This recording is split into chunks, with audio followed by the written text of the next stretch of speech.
Welcome to Season 2 of Schoolin' Around, a podcast hosted by Branching Minds, featuring prominent leaders, subject matter experts, and thought innovators with their perspectives on the current challenges facing K-12 education.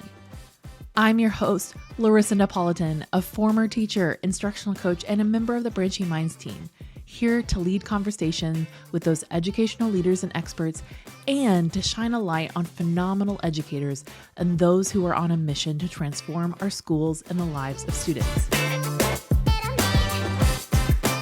I'm so excited to welcome today the team from Mineola in a school district in New York. Am I right? Like, did I say? I feel like I always get sort of, I'm like, I know there are school districts somewhere in the United States. And so I always am like, I think it's New York. And we've got Sarah Ortiz here, Jen Machin, and Katie Shanahan here to chat about their school district and all the work that they're doing to implement MTSS and make change happen in their district. And so I'm so excited to welcome them here. I'm going to have them introduce themselves. And I think we're just going to start out with kind of a fun question today. I would love to know what if you, especially because you're maybe in a role that you didn't imagine yourself ever being into, but like, what did you want to be when you grew up? Like, what was the thing when as a kid that you wanted to be when you grew up? So go ahead and introduce yourself and you can answer the question. Okay, I will start. Oh, that's a really tricky question. My name is Sarah Ortiz. I am the Director of Curriculum, Instruction, and Learning here in Mineola. And that is correct. I never thought I was going to be a Director of Curriculum, Instruction, and Learning, especially not as a child. I think two of the interesting things I wanted to be, one, an astronaut, because space. So cool. And I grew up with the whole Challenger mission happening and all of that. And I actually remember my science teacher had those huge discs. Do you remember those big discs before DVDs? Yeah, I remember that in school. I'm thinking science was cool. Also a magician was my other hoped profession, which sometimes I do feel like a bit of a magician up here. That's amazing. Jen, how about you? My name is Jen Machin. I am currently serving as one of the assistant principals at the school. This is my 29th year, not only in education, but in Mineola.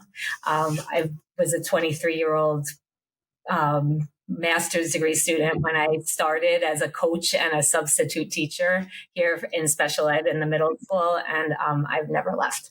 So I like to say that because it's a testament to the way that we empower people here in Mineola to be able to do, to be their best and to be able to innovate as times change.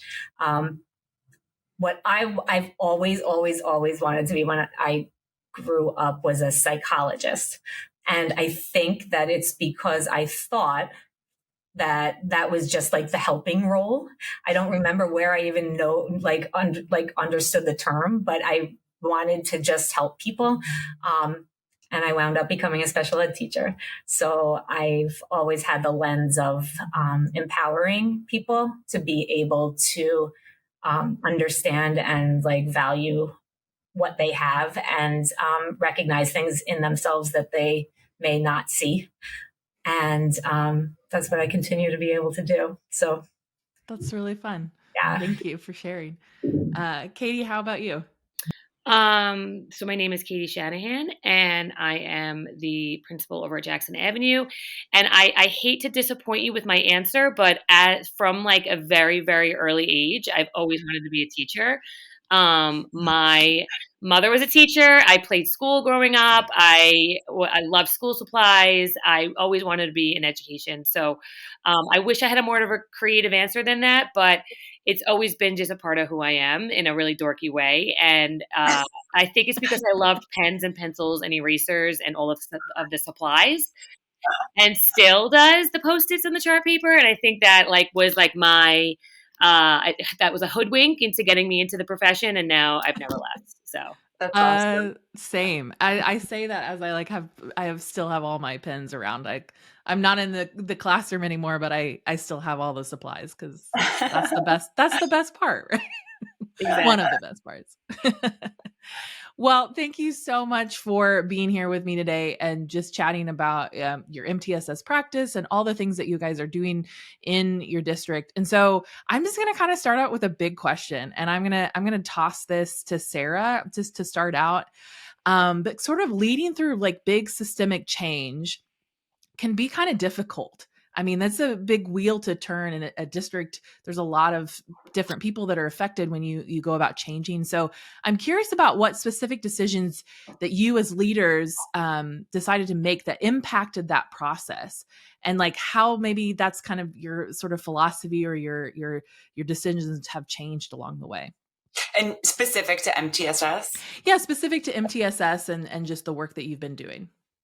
So I'm going to start the question, but then I'm going to quickly throw it to Katie because I think she's the mastermind behind the MTSS evolution in Mineola. But the short beginning of the answer is in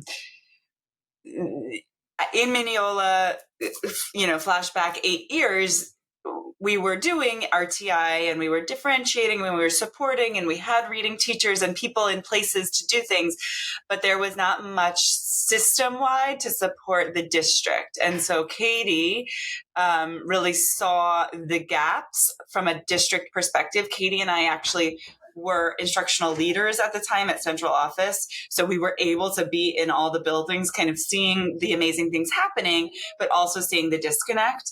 And so Katie really saw the gaps, and then I'm going to throw it right over to her so she can talk about what she did. Sure.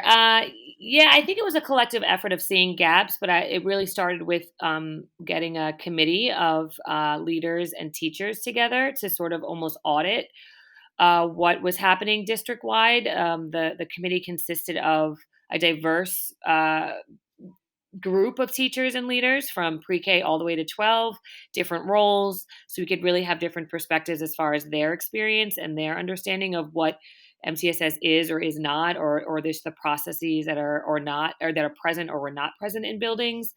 And from there, we really sort of identified the strengths of our systems, either in pockets or across the district, and then also the areas of need and the areas of what we want to strengthen. And that committee really met throughout an entire year with no real intention other than to unearth this information and to then develop processes and procedures that we could then roll out the following year and streamline.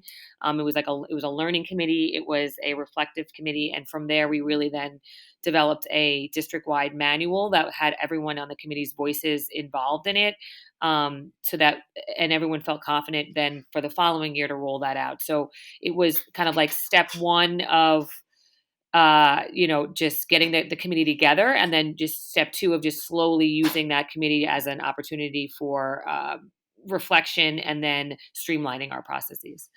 So it was really like bringing everybody to like be part of the process. It wasn't just like some people making the decisions that impacted others, but it was like sort of everyone like moving that forward. Yeah, because we knew that there was really like good things happening in different places, so we needed to hear that. It was a little siloed at back when we began this committee. It was actually very siloed, so there was maybe complete processes and procedures happening in different buildings, and so our goal was to streamline and make that district wide. So there was articulation that was consistent. There was progress monitoring that was consistent. Although there may have been strengths in each building, we needed to hear from each building and then leverage that to create a system of a district wide system.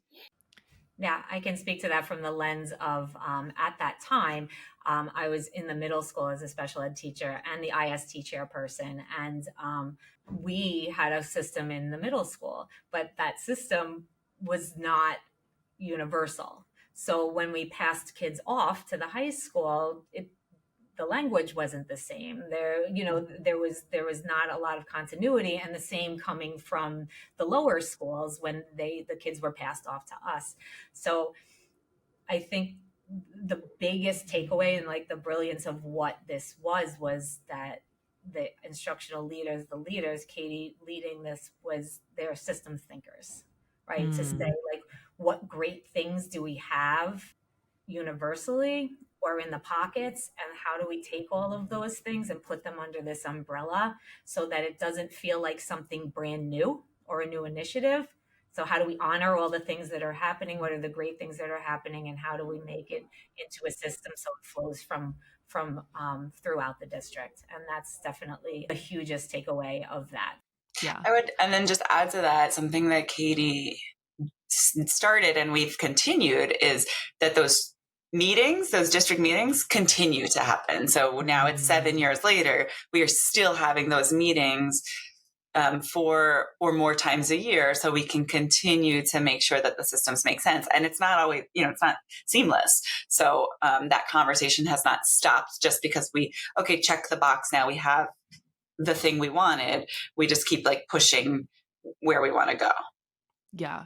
Well, and I think that's such a great point, because oftentimes once we get things started, those people go off and do their thing, and then it's kind of maybe goes back to the siloed. And so like continuing that work of like, we're constantly improving, like how are we, tweaking something so that it gets just a little bit better and keeps progress moving forward. I love that. I also wanted to comment on something. I think Jen, you were saying this, or even Jen and Katie, just that idea that like there were good things happening, right? Like, I think recognizing there are always like good things happening. And so just as we would with a student, we look at their strengths, right? Like we also do that like at the system level of like, hey, if this amazing thing is happening at this elementary school, how can we make that amazing thing happen at the middle school or high school? And like, how do you kind of scale that up? And sort of like that idea of like taking something small and like, let's expand it so that more kids can benefit from this. So I like that perspective of that idea of like, we want to find the good and sort of the connection. So, okay, you make it all sound really fantastic. Did you not encounter any like challenges or like barriers to your success? Super easy.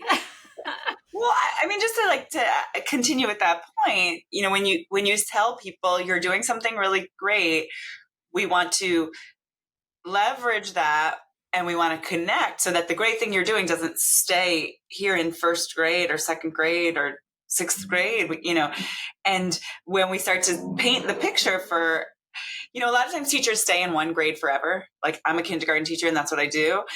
When we don't, as leaders, paint the picture of, well, those kindergartners are going to someday be third graders, and then someday they're going to be sixth graders.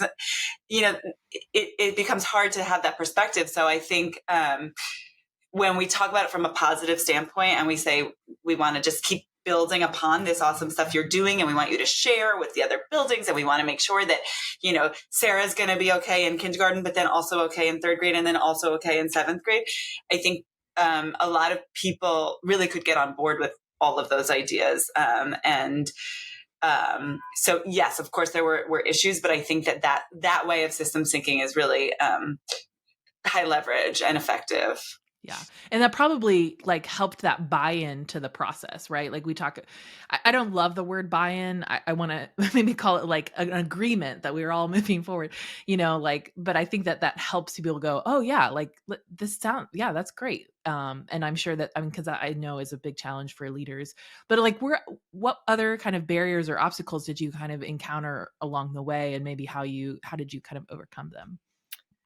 When I think about resistance, I think about like kind of falling into two buckets. Oftentimes we get resistance because people don't quite understand the why, or really fully deeply understand what we're doing at a level that we understand it. So there's an insecurity around that. Or there's a resistance because it's feeling overwhelming or time consuming or resources or whatever. So like I often think of resistance sort of in those two buckets. And particularly with this system change, what I personally, because I did it as a district leader, and then I went into the middle school setting, and then I went into an elementary setting. So I kind of did it globally, and then also specifically. And what I found as a trend was the resistance came from the why and the deeper understanding of the decisions we were making, prior to systemizing and formalizing what exactly, for example, tier 3 means and tier 2 means and tier 1 means. kids were getting support because everyone was coming from good intentions, and kids were getting recommended for quote services and recommended for extra whatever. And so when we kind of came out and said, well, there's a why behind the different tiers, and there's a specific decision making tree that as a committee we've come up with, the resistance came from, well, why are we now quote unquote restricting kids, or why we can't just do how we used to do it where we just recommended anybody, and went, why now we're being what it seems like strict with our sort of tiered decisions and progress monitoring, all of that. And so we've continuing 7 years later to continue educating and reminding and supporting teachers with understanding about what it means to, provide tiered services, what it means to qualify, why some kids we're qualifying and being proactive about, and it doesn't mean we're ignoring other kids, but this idea of tier one, and that's all students belong to all of us. And a lot of education has come around. Step one is, yes, coming up with a system, but step two is then educating about it.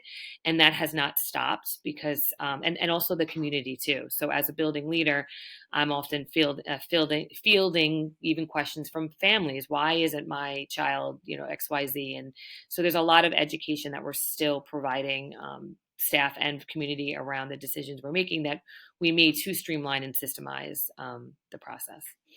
Well, and I think you're right that it is like oftentimes when people understand the why behind something, they're more likely like, oh yeah, that makes sense. But it's the like when you just don't know, you're like, well, that seems crazy to me, or like that seems like it's restrictive or it's a bad thing. I think that's where strong leadership comes into, but not only the leadership, but it's if you want to make a collective why, everybody has to kind of speak the same language. So the leadership has to be on the same page as well. So if it doesn't matter if I'm in an elementary building or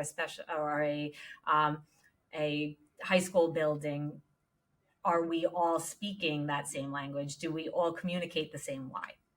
Do we understand it as leaders? And do we understand where the vision, do we all have the same vision? So that wherever we are in the process, we can continue to communicate that vision and build from our own starting points in our building levels, so that we can bring everybody along with us from wherever we are, because we're speaking the same language. And we've been really very, very intentional about language and what that looks like and sounds like, and down to like choosing words that everybody's going to use so that it doesn't feel, some people say RTI, old school people like us see it as a means to an end.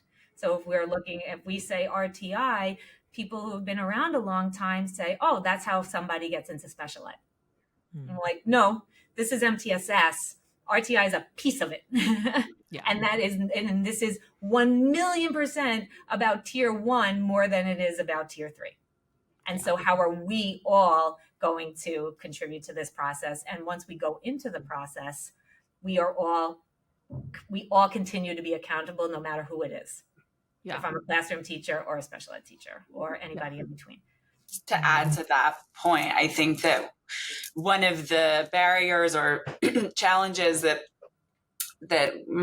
Katie and Jen mentioned is like again, that understanding and that that the seeing of my role as an ex-teacher in this process. So I think part of it is us really making sure everybody understands their role and feels valued in their role in the process of supporting these learners. So they know nobody's getting looked over. So they know that, it is really important that if a child is getting, let's just say, reading support from a reading teacher, that doesn't mean that the classroom teacher is not part of this child's journey. And we need them to understand the goals, and we need the caregiver to understand, that we're supporting the child in this specific way, and that at some point we may not need to anymore, but that everybody kind of has a sense of where they fit. Because I do think that sometimes resistance comes from like, oh, it's not my job anymore.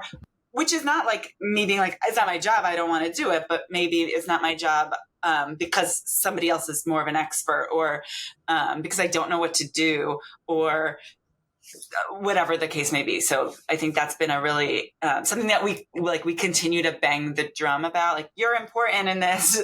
This is your job. This is connected to you in like the moment and long term as well. Well, something I wanted somebody to comment on a little bit more is you were talking about like leadership decisions. What were the specific, you talked about sort of being on the same language. What was unique about like how you guys work together? What made that different, sort of working together?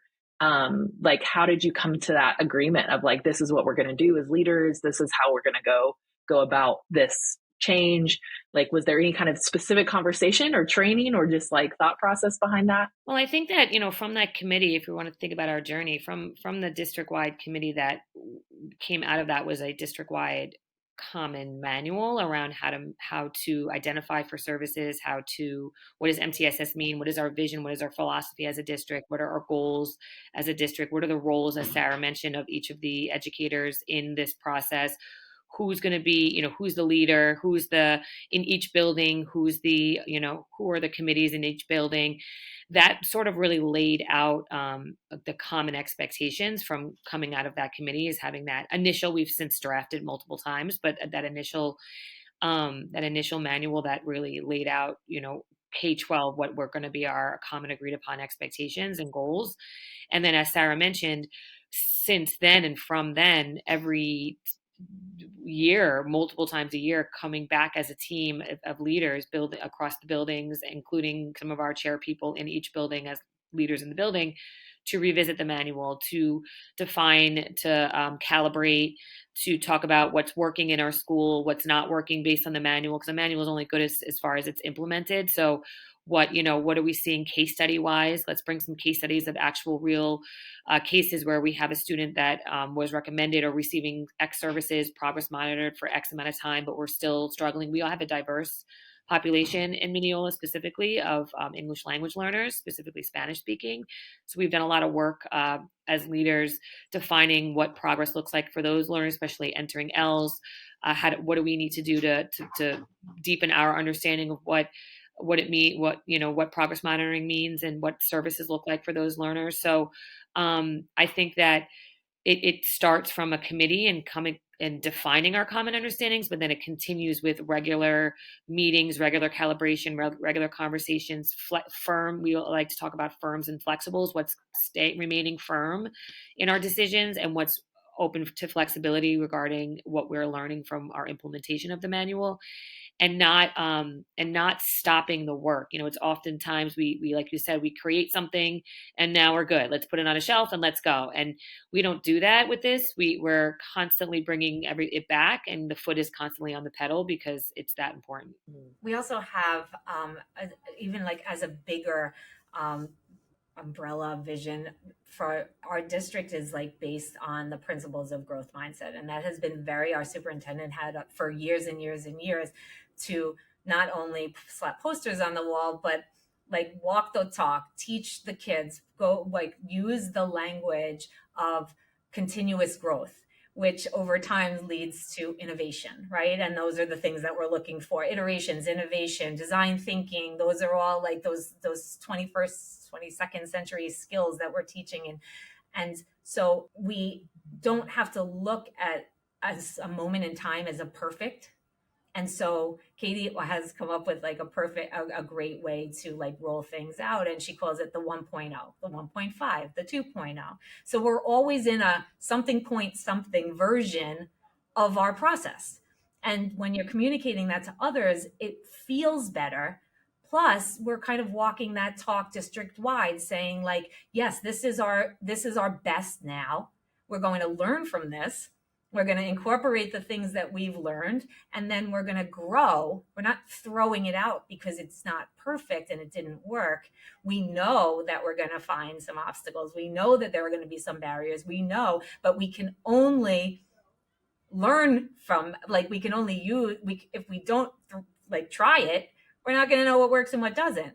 And once we try it, we're going to come back to the table and then we're going to get better. So being able to speak that as we build knowing that perfect isn't, we're not working towards perfect, we're working towards better.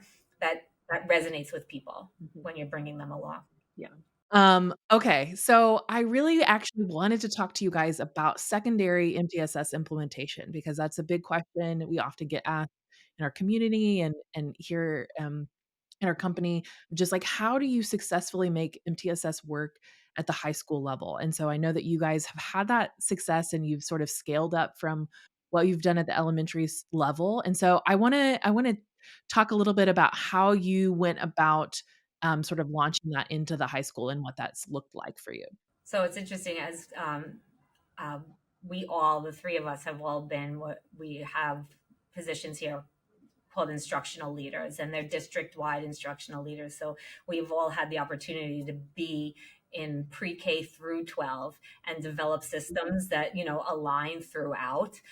So we all have this really great lens and are able to see what works in every level of building.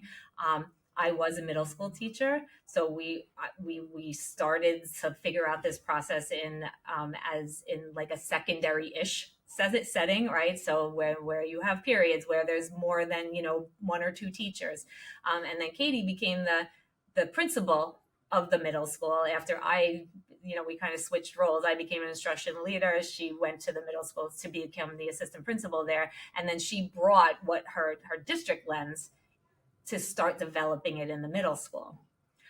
So she had taken what she had started, especially where it works in the elementaries, to the middle school, and to say like, okay, what can this look like when there's 8 periods a day, when that those structures have changed. And then I was able to work with her to learn that system. And now that I'm in the high school, I can bring that to the high school. So that's a little bit of a background as to like how being able to work in all of the different things to see how that it can work makes it work, basically. Mhm. So Katie, I would ask, what are the things that you learned about secondary from the middle school lens, and then I'll talk more about the high school. I think that sometimes it's easy to sort of say that because you have a certain time constraints, like 8 periods, that's an excuse um, to not meet and to not have team meetings or collaborative problem solving meetings. And that then, if using that as an excuse, then communicates the like message that this is not really important work.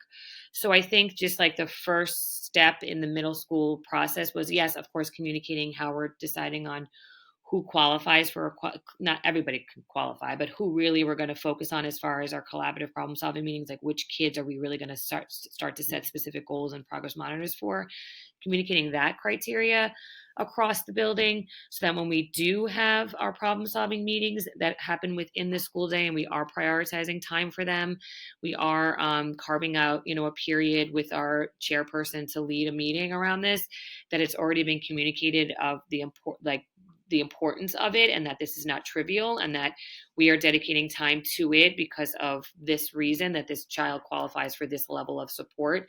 So that back work is really important, going back to what we said before, but more in a more micro way, so that when we are using our resources like subs or whatever to cover a teacher for a period, the to your point before, the resistance, it sort of softens the resistance because there's the understanding of like the severe importance of this meeting. We are gathering a lot of resources in a room for 40 minutes to talk about one child and a goal for that child and how we're going to all take responsibility for that child. And it's that important that we're going to make it a priority in our building. And then, so it's a lot of the before behind the scenes work of prepping for that, determining who qualifies for that, determining who are the people that are going to be involved in those meetings, so that when we then have them and we say period 5, we're going to, you're going to pause and do a problem solving meeting. Everyone kind of knows it's not coming from left field. Everyone knows that this is happening. And then I would say then adding to that, we talk even at my level. I mean, it's not any different from the middle school. You can have a meeting, but then you need to have a follow up, and you need to come back in 6 weeks, and we're going to come back in 6 weeks, and we're going to do the same thing. We're going to carve out time for this specific learner because it's that important. And so over time, with consistency and follow through, it becomes just a part of the culture. I think going back to what we said before in a grand scheme scale, but then if thinking about it on the micro scale, when we are in those meetings, leveraging the things that the teachers are already doing. So you don't want to go into a meeting and saying, throw out everything that you're doing and try this program, or throw it at, because then it's like, I teach 8 periods, I teach 8 classes. I now you want me to do another program. Like I have programs that are, so like, how do we layer on the things that you're already doing, either intensifying them, individualizing them, but not throwing them out because now we feel like we need to do something completely out of left field. So it's carving out the time, and then also communicating that that they can leverage what they're already doing to support the child in a more deliberate way. That's kind of how we worked on that with the middle school. Can I pop in before, Jen, because I want to set you up. So to Katie's point, the really adopting an MTS model that's supportive of kids who need it is expensive in terms of resources, in terms of people, in terms of time. And it is really, I don't want to say easy because that makes it sound like I don't think anybody's lazy, but I think it's an easy thing to say no to. We don't have time. Things are too hectic. We don't have the right, we're secondary. We're specialized in social studies. I know U.S. history. That's what I know. I know chemistry. That's what I know. We only have this many periods in a day. We have to get them to graduate. As time gets less, as the kids get older, it's much easier to say we just don't have time for this. But what we know is that like a fourth grader who struggles doesn't just like get to fifth grade and stop struggling. A seventh grader who struggles doesn't move into eighth grade and stop struggling. We have to wrap them up. And I think that Jen was an instructional leader for the last few years, working at that district level, looking at it from that more universal lens. She is such a gift to the high school because she comes with that. She brought the value. You really need leaders who see the value and are willing to take the time and the money and the people and say, no, this is important because that seventh grader, our high school starts in eighth grade. That's why I keep using that seventh grade example. That seventh grader who struggled and got reading support and at after school time in seventh grade very well might need it again in eighth grade. And just because we don't have the structures yet doesn't mean that he's not going to need it. So what are we going to do to do that? And Jen walked into the high school and was like, we're going to do something about supporting these kids who need it. And there's no excuses around it. So that has been a huge shift for our high school. And I commend Jen very much. That's why I wanted to set you up. I appreciate that, but it's easy when there's a system that supports it, right? So when I think that from a secondary lens, now that is my one lens, it's like really interesting from this perspective now, because there's so many things in a secondary that are competing for your time and for the supports that like individual kids need. And I think what the obstacle or the mistake that we may make when we start in MTSS in secondary is to try to just make the meetings and like follow the procedures and do the meeting and do the things before really, really, really understanding and creating, well, 2 things. What does my tier 1 look like? What does my tier 1 look like? And do I have the foundational instructional practices, systems, supports for my tier 1? Does everybody speak the same language, both for behavior, for attendance, for academics? Do we have universal ways to be able to identify kids who are struggling in the various things? They're older now. They're more complex, right? It's not just 2 bullet points or 2 data points, but how are we going to say who's struggling, who, and then develop the system? We have the things, we know that we have the manual, we have that, and that's really great to be able to have.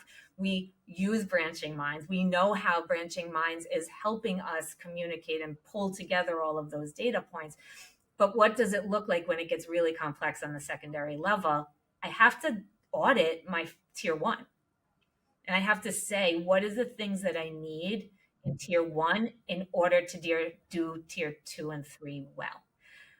And that, from a leadership standpoint, is like, it's kind of fun for me, but it's hard because people want to move forward. They're not getting help. They're not getting support. You are that instructional support team or MTSS or tier 1 and 2. And I think that if we just say, like, we're building this, but we're making our tier 1 really strong. And so my first task that was to say, what do we have in place? What universal systems do we have in place to be able to identify kids? What don't we have in place? Or what structures and systems already exist within the schedules? Within the, like, where are the kids? So we use NWEA. So let's look at these kids and their NWEA scores. Okay, let's look at them. Here's the tiers. Branching Minds did that for us. That's really the only thing we have, right? Okay, great. We're going to use that. Where do these kids fall? Where are we going to, if we intervene and don't change the secondary schedule at all, where can we put those interventions in? Don't change our resources, because I'm not going to come in and because I don't know what's going to work. So, like, let's use the existing systems and structures to really look at what we can do without upsetting the apple cart too much, but saying, and then parallel to that, look at, like, what strong language do we have? What does our discipline policy look like? What do we do with attendance? How do we identify kids who are at risk? And like, what does that look like? And can we pull in those things? In addition, what are the support systems? What I've learned, we have like 10 different ways to ask for help for a kid, but they don't talk to one another. Right. So there's an instructional support team, there's guidance counselors, there's a special ed support team, but we're all really doing the same thing. So how can we pull them all together? We have the 3 C's that the three of us talk about all the time: communication, clarity, and connections. So if we like kind of use those things as like our things. Okay, communication, how am I communicating this? This is the 1.0, right? Using Katie's language, we're in 1.0 right now. Like, this is what we're doing. You may not see the whole vision, but I'm going to keep giving you the why. And then, but I'm going to continue to communicate with you what it is, where we are, where it goes to the why. Connections. You guys are doing the same thing. Let's talk together. And like, let's try to put that in the system. And I think when you're building this in a secondary, the biggest thing is to know that vision and to be able to to make the connections for everybody. And something that's really important to all of us, I know, is ownership and accountability to my part. And tier 1 is all of us, all kids, all of us, all of our responsibility. Yeah. Well, all of it. I think I wanted to comment really quickly something about you saying that, like, um clear you said communication, clarity, and connection. And I think that that's really important in sort of laying that tier 1 foundation of just like, if this is our vision, if this is what we're moving for, like, these things are our priority to help everyone sort of be on the same page.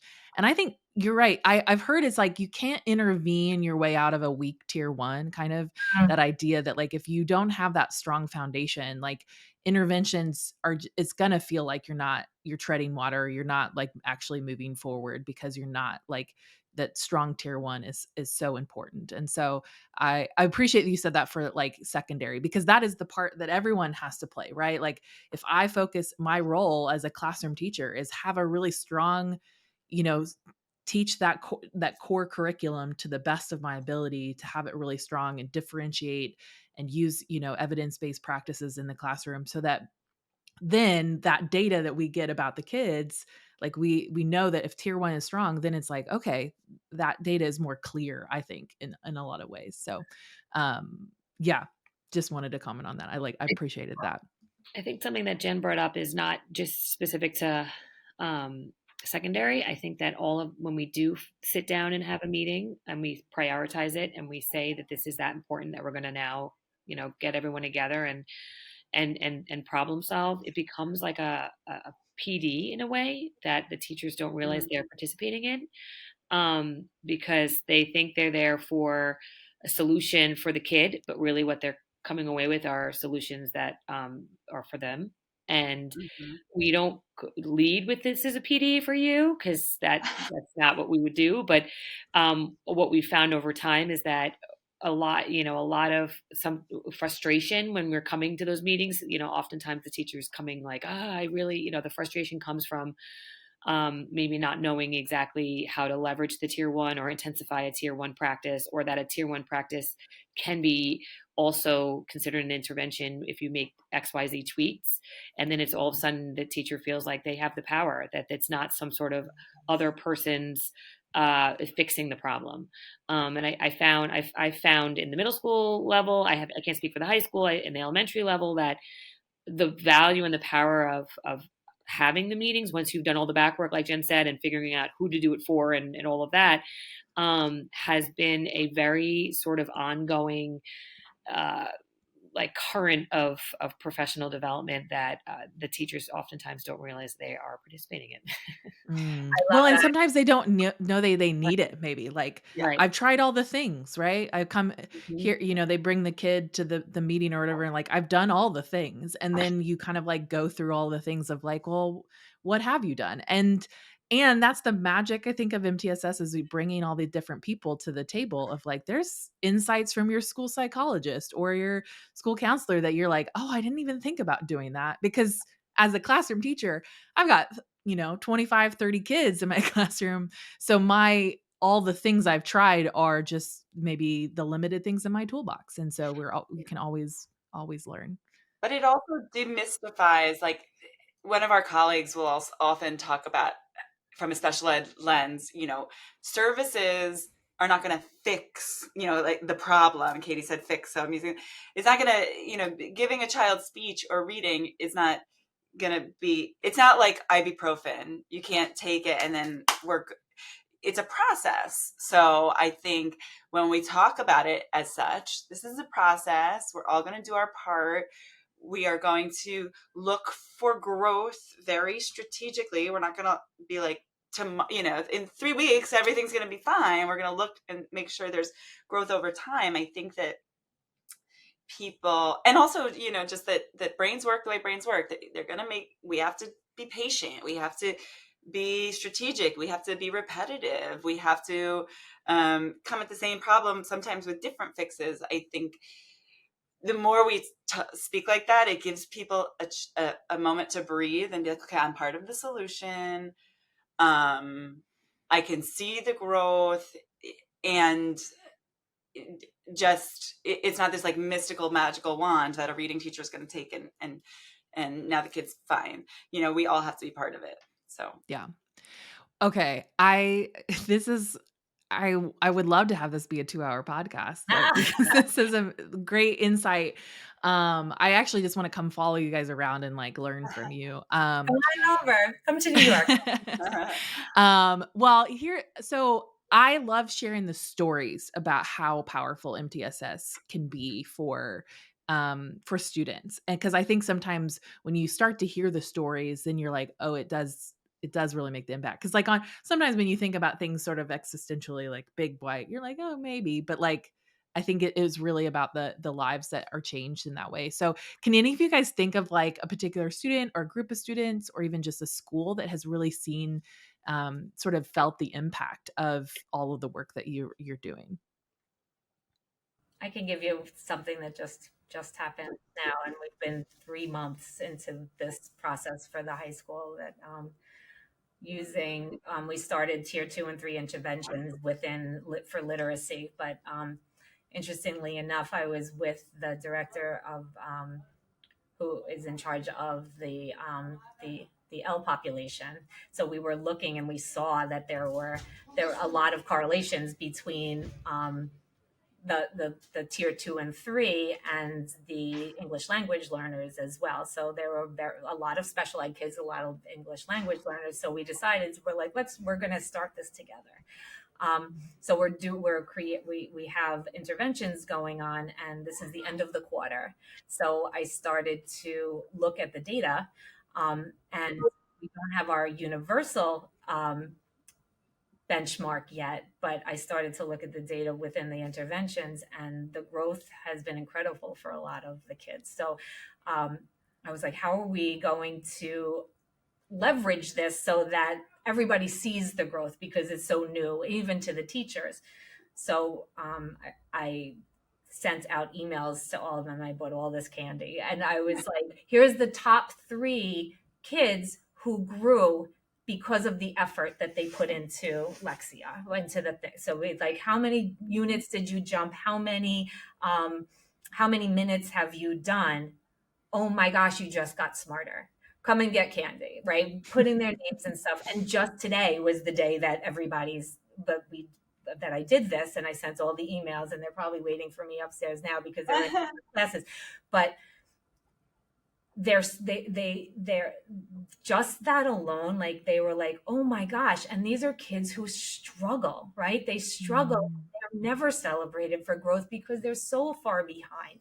But now we have actual data, and we've identified them, and we're celebrating them because they're putting effort into making themselves smarter from wherever their starting point is. And their faces and their secondary teachers' faces, their 11th grade English language arts teacher or their 10th grade social studies teacher, bringing them up and saying, wow, this does work. Like, wow, look at this. And now we're starting to link it to the NWEA data and say, wow, like there's a purpose for NWEA. Are we going to, we want them to jump that growth line. So now the language becomes about growth, not and progress, like Sarah said, and the celebrations are about growth and not about like the end result and where I am if I'm good enough. I'm much better than good enough because I'm growing, and now we can measure that and we can celebrate it. So like that's just at top of mind right now because it's really exciting. That's awesome. I love that. How about Sarah or Katie? Have any stories that come to mind? Yeah, I mean, I'll jump in. I'll speak generally, but specifically, I think this process has really, really, really deepened teachers' understanding of what growth looks like for our English language learners through this process. Prior to having a formalized system for MTSS, a lot of these learners were misidentified, misunderstood. A lot of frustration around them, a lot of expectations of growth that were maybe a little bit inappropriate for given their level. And then that was then coupled with, well, now I feel ineffective as a teacher, and now somebody else has to fit, all of that kind of like snowballing effect. And I think this process, because a lot of our learners that are entering L's present as students who might require the most intense services because of just because they don't speak language and they're taking screeners that are in not their home language.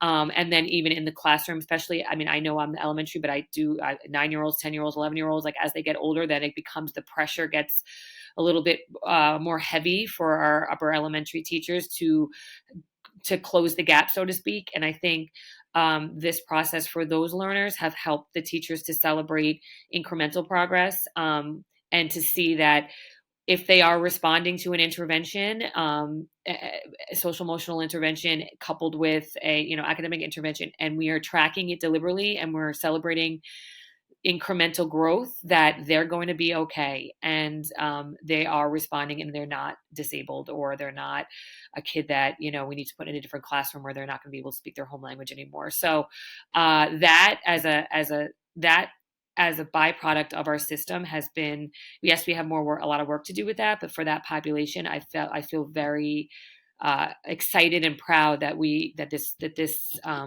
system has supported that group. Wow. I mean, that is amazing. And I think even just to celebrate the students, like Jen said, that don't normally get celebrated, right? Like that, I think that is really powerful because there's a lot of students that can go through school and never, get an award or feel celebrated or feel recognized. And that can be a powerful way to, just see them and see that they're understood. And so, I mean, that touches on a lot of aspects of MTSS as far as like just student well-being and wellness and their social emotional growth as well. It And goes so, back to like another one of our core values in our district is making growth visible. So like, that like visible, not learning, not putting a score up on the board, but how do we make growth tangible, visible? And MTSS is a beautiful way of being able to do it because you have data. Yeah. So then you just have to find the ways to celebrate that. And that's for the adults too. I was gonna say, I was like, that's an amazing sort of way to boost teachers. I think in this age when teaching can be so hard and educating and for you as leaders and for the teachers to feel that sense of collective efficacy, like we're making a difference, we're Which is the helping. number one thing, right? Isn't that Hattie's number one research that collective teacher efficacy is the most impactful way to make students grow? Yep. Yeah. Well, thank you. Like I said, this is fantastic. I can just get a sense that you all are vision leaders for your district and really just trying to move forward progress. And I just appreciate your time to talk about just what you're doing at Mineola. And I'm just as a former educator and just a supporter of educators around the country. Like it's just so fun to be able to hear the stories and to talk about the progress and the work. And so we just I celebrate you today. So thank you so much for Thanks for having us. Thanks. Yeah. So nice to be able to talk about.